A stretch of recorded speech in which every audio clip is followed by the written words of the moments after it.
ಆತ್ಮೀಯರೇ ನಮಸ್ಕಾರ. ಮಿತ್ರರೇ, ರಾಜ್ಯ ರಾಜಕಾರಣದಲ್ಲಿ ಒಂದು ವಿಶಿಷ್ಟವಾದ, ಒಂದು ವಿಶೇಷವಾದ, ಒಂದು ವಿಚಾರಪೂರ್ಣವಾದ ಒಂದು ವರದಿಯನ್ನ ನಿಮ್ಮ ಮುಂದೆ ನಾನು ಇಡ್ತಾ ಇದ್ದೀನಿ. ನಂಬರ್ 1, ಸಿಎಂ ಸಿದ್ದರಾಮಯ್ಯ ಅಂದ್ರೇನೆ ಅಹಿಂದ, ಅಹಿಂದ ಅಂದ್ರೆ ಸಿಎಂ ಸಿದ್ದರಾಮಯ್ಯನವರು. ನಂಬರ್ 2, ಕಾಂಗ್ರೆಸ್ ಅಂದ್ರೆ ಸಿದ್ದರಾಮಯ್ಯ, ಸಿದ್ದರಾಮಯ್ಯನವರು ಅಂದ್ರೆ ನಂಬರ್ 3, ಕಾಂಗ್ರೆಸ್ ಪಕ್ಷದಿಂದ ಮುಖ್ಯಮಂತ್ರಿ ಆಗುವಂತಹ, ಕಾಂಗ್ರೆಸ್ ಪಕ್ಷದಲ್ಲಿ ಮುಖ್ಯಮಂತ್ರಿಯ ಪಟ್ಟವನ್ನು ಅಲಂಕರಿಸಲಿಕ್ಕೆ ಸಾಧ್ಯ ಇಲ್ಲದ ಸ್ಥಿತಿಯಲ್ಲಿ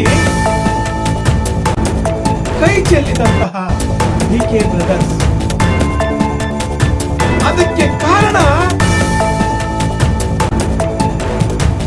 ಎಲ್ಲರಿಗೂ ಅಧಿಕಾರ ಬೇಕು, ಚುನಾವಣೆ. ಇದು ನನ್ನ ಇವತ್ತಿನ ಸಮಗ್ರ ವಿಚಾರಗಳು. ಈ ಎಲ್ಲ ವಿಚಾರಗಳನ್ನ ನೇರವಾಗಿ ಸರಳವಾಗಿ ವಿಶ್ಲೇಷಣೆ ಮಾಡಲಿಕ್ಕೆ ಅಂತ ನಾನು ಬಂದಿದ್ದೇನೆ. ನಾನು Prajakeeya Srinivas Belur. Welcome to Prajakeeya YouTube channel. ಮಿತ್ರರೇ, ನೀವಿನ್ನೂ ನನ್ನ ಚಾನಲ್ಗೆ ಸಬ್ಸ್ಕ್ರೈಬ್ ಆಗಿಲ್ಲ ಅಂದರೆ ದಯಮಾಡಿ ಸಬ್ಸ್ಕ್ರೈಬ್ ಆಗಿ, ಹಾಗೂ ಈ ವಿಡಿಯೋವನ್ನ ಸಂಪೂರ್ಣವಾಗಿ ನೋಡಿ. ವಿಡಿಯೋದ ಕೊನೆಯಲ್ಲಿ ಅಂಕಿಅಂಶಗಳ ಸಹಿತ ವಿಚಾರಗಳನ್ನು ತಿಳಿಸಿದ್ದೇನೆ. ಆ ವಿಚಾರಗಳನ್ನು ನೋಡಿ ನಿಮ್ಮ ಅಭಿಪ್ರಾಯ ಮತ್ತು ಅನಿಸಿಕೆಗಳನ್ನು ಕಾಮೆಂಟ್ಸ್ ಮಾಡಿ ತಿಳಿಸಿ. ನಂಬರ್ 1, ಅಹಿಂದ ಅಂದ್ರೆ ಅಲ್ಪಸಂಖ್ಯಾತರು, ಹಿಂದುಳಿದವರು ಹಾಗೂ ದಲಿತರ ಸಾಮಾಜಿಕ, ಆರ್ಥಿಕ, ಶೈಕ್ಷಣಿಕ, ರಾಜಕೀಯ ಅಭಿವೃದ್ಧಿಗಾಗಿ ಹುಟ್ಟಿಕೊಂಡಂತಹ ಒಂದು ಸಾಮಾಜಿಕ ಕ್ರಾಂತಿ ಅಂತ ನಾನು ಹೇಳ್ತೇನೆ. ಸಾಮಾಜಿಕ ಒಕ್ಕೂಟ ಅಂತ ಹೇಳ್ತೇನೆ, ಸಾಮಾಜಿಕ ಚಿಂತನೆಗಳು ಅಂತ ಹೇಳ್ತೇನೆ. ಈ ಅಹಿಂದ ಒಕ್ಕೂಟ ನಿಜಕ್ಕೂ ಸಹಿತ ಶತಶತಮಾನಗಳಿಂದ ಹಿಂದೆ ಉಳಿದಿದ್ದಂತಹ ಈ ಅಲ್ಪಸಂಖ್ಯಾತರು, ಹಿಂದುಳಿದವರು, ದಲಿತರಿಗೆ ಒಂದು ಪರಮ ಅಸ್ತ್ರವಾಗಿ ಈಗ ಪ್ರಜಾಪ್ರಭುತ್ವದಲ್ಲಿ ಕಾಣ್ತಾ ಇದೆ.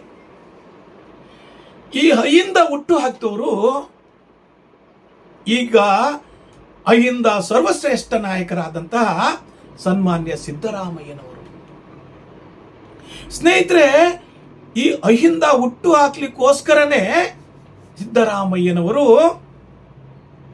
ಉಪಮುಖ್ಯಮಂತ್ರಿಯ ಸ್ಥಾನವನ್ನು ಕಳ್ಕೊಂಡ್ರು, ಹಾಗೂ JDS ಪಕ್ಷದ ಅಧ್ಯಕ್ಷ ಸ್ಥಾನವನ್ನು ಕಳ್ಕೊಂಡ್ರು, ಫೈನಾನ್ಸ್ ಮಿನಿಸ್ಟರ್ ಸಚಿವ ಸ್ಥಾನವನ್ನು ಸಹಿತ ಕಳ್ಕೊಂಡ್ರು.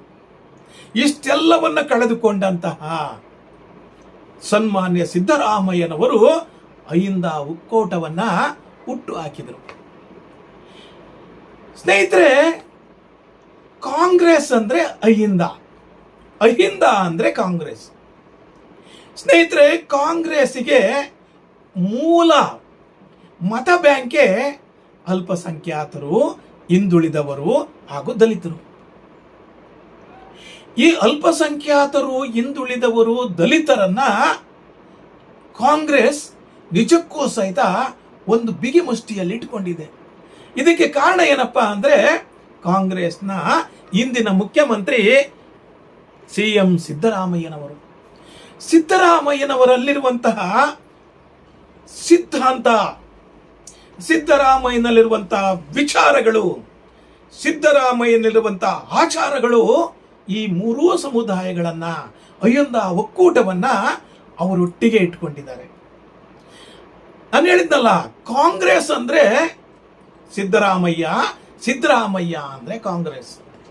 ಈ ಮೂರೂ ಒಕ್ಕೂಟದ ಮತಗಳ ಕ್ರೋಢೀಕರಣವೇ ಈಗ ಕಾಂಗ್ರೆಸ್ ಪಕ್ಷ ಅಧಿಕಾರ ಬರಲಿಕ್ಕೆ ಸಾಧ್ಯ ಆಯಿತು. ಸ್ನೇಹಿತರೆ, ಈ ಮೂರೂ ಒಕ್ಕೂಟದ ಸರ್ವಶ್ರೇಷ್ಠ ನಾಯಕರಾದಂತಹ ಸಿದ್ದರಾಮಯ್ಯನವರು ಈಗ ಕರ್ನಾಟಕದ ಮುಖ್ಯಮಂತ್ರಿಯಾಗಿ ಸೇವೆ ಸಲ್ಲಿಸ್ತಾ ಇದ್ದಾರೆ. ಅದೇ ರೀತಿ ಈ ಮೂರೂ ಸಮುದಾಯದ ಬಹಳಷ್ಟು ನಾಯಕರು ಈಗ ಸಿದ್ದರಾಮಯ್ಯನವರ ಸಚಿವ ಸಂಪುಟದಲ್ಲಿ ಸಚಿವರಾಗಿ ಕೆಲಸ ಮಾಡ್ತಾ ಇದ್ದಾರೆ. ಇವರೆಲ್ಲರ ಒಗ್ಗಟ್ಟಿನ ಗುರುತೆ ಈಗಿನ ಕಾಂಗ್ರೆಸ್ ಪಕ್ಷದ ಮುಖ್ಯಮಂತ್ರಿಯ ಪದವಿ. ಈ ಮುಖ್ಯಮಂತ್ರಿಯನ್ನ ಇಳಿಸಬೇಕು ಅಂದ್ರೆ ಅಥವಾ ಬದಲಾಯಿಸಬೇಕು ಅಂದ್ರೆ ಅದಕ್ಕಿಂತ ಶ್ರೇಷ್ಠರಾಗಿರುವಂತಹ ನಾಯಕರನ್ನ ಹುಡುಕ್ಬೇಕು. ಅಂದ್ರೆ ಈಗ ರಾಜ್ಯದಲ್ಲಿ ನಿಜಕ್ಕೂ ಸಹಿತ ಪಟ್ಟಕ್ಕಾಗಿ ಸಿದ್ದರಾಮಯ್ಯ ಬಣ ಹಾಗೂ ಡಿ.ಕೆ. ಶಿವಕುಮಾರ್ ಅವರ ಹೋರಾಟ ನಡೀತಾ ಇದೆ. ಅದು ಎಲ್ರಿಗೂ ಗೊತ್ತಿರೋ ಅಂತ ವಿಚಾರನೆ. ಆದರೆ ಸಿದ್ದರಾಮಯ್ಯನವರನ್ನ ಇಳಿಸಿ ಡಿ.ಕೆ. ಶಿವಕುಮಾರ್ ಅವರನ್ನ ಮುಖ್ಯಮಂತ್ರಿ ಮಾಡಲಿಕ್ಕಿರುವಂತ ಬಹಳಷ್ಟು ಸಮಸ್ಯೆಗಳು ಅಂದ್ರೆ ಈ ಅಹಿಂದ ಒಕ್ಕೂಟದ ವ್ಯವಸ್ಥೆ, ಒಗ್ಗಟ್ಟು. ಸ್ನೇಹಿತರೆ,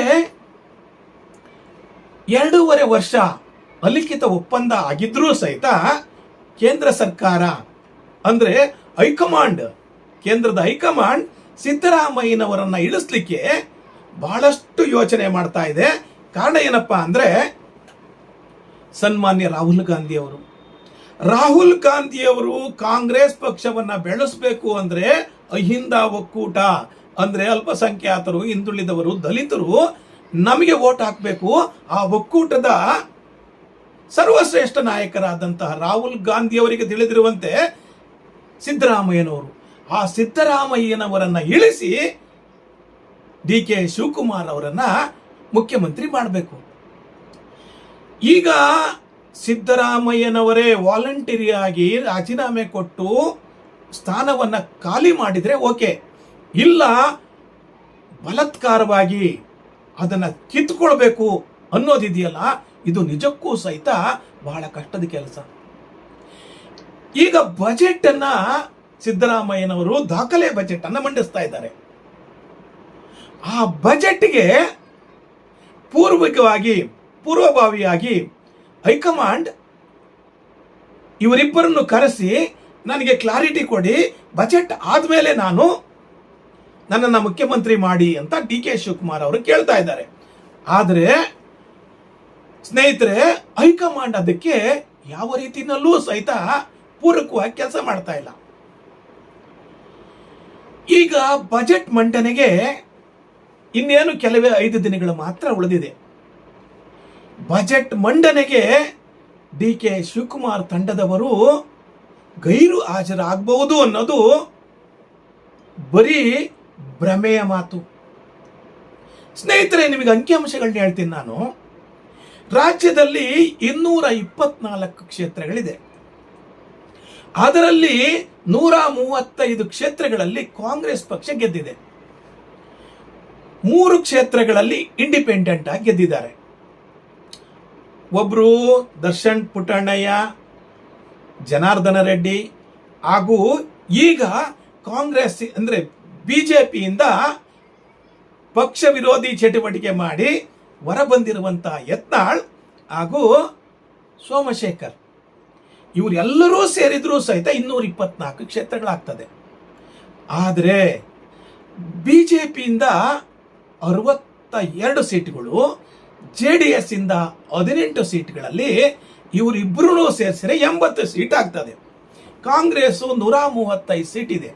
ಅದರಲ್ಲಿ 2 ಶಾಸಕರು ದೈವಾಧೀನರಾದ ಪ್ರಯುಕ್ತ ಅವರ ಕ್ಷೇತ್ರಗಳು ಖಾಲಿ ಇದೆ. ಅಂದ್ರೆ 222 ಕ್ಷೇತ್ರಗಳಾಯಿತು. ಈ ಬಜೆಟ್ ಅನ್ನ ಡಿ.ಕೆ. ಶಿವಕುಮಾರ್ ತಂಡದವರು ಆಬ್ಸೆನ್ಸ್ ಅಥವಾ ಗೈರು ಹಾಜರಿಯಾಗಿ ಬಜೆಟ್ ಅನ್ನ ವಿರೋಧಿಸಬೇಕು, ಬಜೆಟ್ ಅನ್ನ ಬಿದ್ದೋಗೋಗಿ ಮಾಡಬೇಕು, ಸರ್ಕಾರವನ್ನು ಅತಂತ್ರ ಸ್ಥಿತಿ ತರಬೇಕು ಅಂದ್ರೆ 24ರಿಂದ 25 ಜನ ಬಜೆಟ್ಗೆ ಗೈರು ಹಾಜರಿ ಆಗಬೇಕು. ಆಗ ಸೆಷನ್ನಲ್ಲಿ ವಿರೋಧ ಪಕ್ಷದವರು ಮತ ಎಣಿಕೆ ಅಂದ್ರೆ ತಲೆ ಎಣಿಕೆ ಮೂಲಕ ಡಿವಿಷನ್ ಮಾಡೋದ್ರ ಮೂಲಕ ಅಲ್ಲಿ ಅವರು ಸಿದ್ದರಾಮಯ್ಯನವರನ್ನ ನಿಮಗೆ ಅಲ್ಪಮತ ಇದೆ, ಅಲ್ಪಮತಕ್ಕೆ ಬಂದಿದೆ, ಹಾಗಾಗಿ ನಿಮಗೆ ಬಜೆಟ್ ಮಂಡಿಸುವ ಹಾಗಿಲ್ಲ ಅಂತ ಹೇಳ್ಬೇಕು. ಆದರೆ ಸತ್ಯವನ್ನ ಅರ್ಥ ಮಾಡ್ಕೊಳ್ಳಿ ಸ್ನೇಹಿತರೆ, ಎಲ್ಲ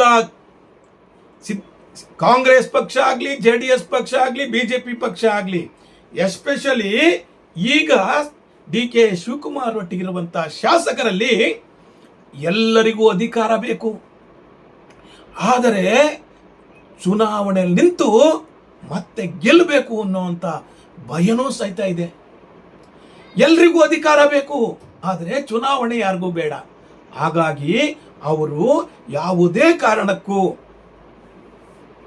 ವಿಪ್ ಅನ್ನ ಉಲ್ಲಂಘನೆ ಮಾಡಲ್ಲ. ಕಾಂಗ್ರೆಸ್ ವಿಪ್ ಕೊಡುತ್ತೆ ಬಜೆಟ್ ಅನುಮೋದನೆ ಆಗಬೇಕು ಅಂದ್ರೆ, ಆ ವಿಪ್ ಅನ್ನ ಉಲ್ಲಂಘನೆ ಮಾಡಿ ಪಕ್ಷ ವಿರೋಧಿ ಚಟುವಟಿಕೆ ಮಾಡಿ ಶಾಸಕ ಸ್ಥಾನದಿಂದ ವಜಾ ಆಗಿ ಮತ್ತೆ ಚುನಾವಣೆ ನಿಂತು ಗೆದ್ದು ಬರುವಂತಹ ತಾಕತ್ತು, ದಮ್ಮು ಯಾರಿಗೂ ಇಲ್ಲ.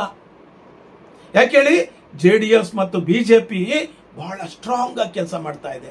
ಅದಕ್ಕಿಂತ ಮುಖ್ಯವಾಗಿ ಕಾಂಗ್ರೆಸ್ ಪಕ್ಷದಲ್ಲಿ ಸಿದ್ದರಾಮಯ್ಯ ಅಂದ್ರೆ ಕಾಂಗ್ರೆಸ್, ಕಾಂಗ್ರೆಸ್ ಅಂದ್ರೆ ಸಿದ್ದರಾಮಯ್ಯ. ಈಗ ಹೇಳಿ, ನಿಜಕ್ಕೂ ಸಹಿತ DK ಸುರೇಶ್ ಅವರು ಹೇಳಿರಂತ ಮಾತು ಸತ್ಯ. ನಮ್ಮ ಅಣ್ಣನ ಹಣೆಯಲ್ಲಿ ಬರೆದಿದ್ರೆ ಅವರು ಮುಖ್ಯಮಂತ್ರಿ ಆಗ್ತಾರೆ. ನಾವು ಯಾವುದೇ ಶಸ್ತ್ರ ತ್ಯಾಗನೂ ಮಾಡಿಲ್ಲ, ಶಸ್ತ್ರನೇ ಹಿಡ್ಕೊಂಡಿಲ್ಲ ಅಂತ. ಈಗ ಹೇಳಿ ಸ್ನೇಹಿತರೆ, ಕಾಂಗ್ರೆಸ್ನಿಂದ DK ಶಿವಕುಮಾರ್ ಅವರು ಮುಖ್ಯಮಂತ್ರಿ ಆಗ್ಲಿಕ್ಕೆ ಸಾಧ್ಯನಾ? ಅಥವಾ ಸನ್ಮಾನ್ಯ ಸಿದ್ದರಾಮಯ್ಯನವರು ಅವರಿಗೆ ಅಧಿಕಾರವನ್ನ ತ್ಯಾಗ ಮಾಡಿ DK ಶಿವಕುಮಾರ್ ಅವರಿಗೆ ಕೊಟ್ರೆ ಸಾಧ್ಯನಾ? ಇಲ್ಲ ಬಜೆಟ್ಗೆ ಪೂರ್ವಭಾವಿಯಾಗಿ ಬಜೆಟ್ ಮೀಟಿಂಗಿಗೆ ಶಾಸಕರು ಗೈರು ಹಾಜರಾಗ್ತಾರಾ? ಎಲ್ಲವನ್ನ ನೀವು ಅನಲೈಸ್ ಮಾಡಿ ನಿಮ್ಮ ಅಭಿಪ್ರಾಯ ಮತ್ತು ಅನಿಸಿಕೆಗಳನ್ನ ಕಾಮೆಂಟ್ ಮಾಡಿ ತಿಳಿಸಿ. ನನ್ನ ಈ ವಿಡಿಯೋ ನಿಮ್ಗೆ ಇಷ್ಟ ಆದರೆ ಲೈಕ್ ಮಾಡಿ, ಶೇರ್ ಮಾಡಿ ಹಾಗೂ ಸಬ್ಸ್ಕ್ರೈಬ್ ಮಾಡ್ಕೊಳ್ಳಿ. ನನ್ನ ಈ ವಿಡಿಯೋ ನೋಡಿದ್ದಕ್ಕೆ ನಿಮಗೆಲ್ಲರಿಗೂ ಶರಣಾರ್ಥಿ. Thank you very much.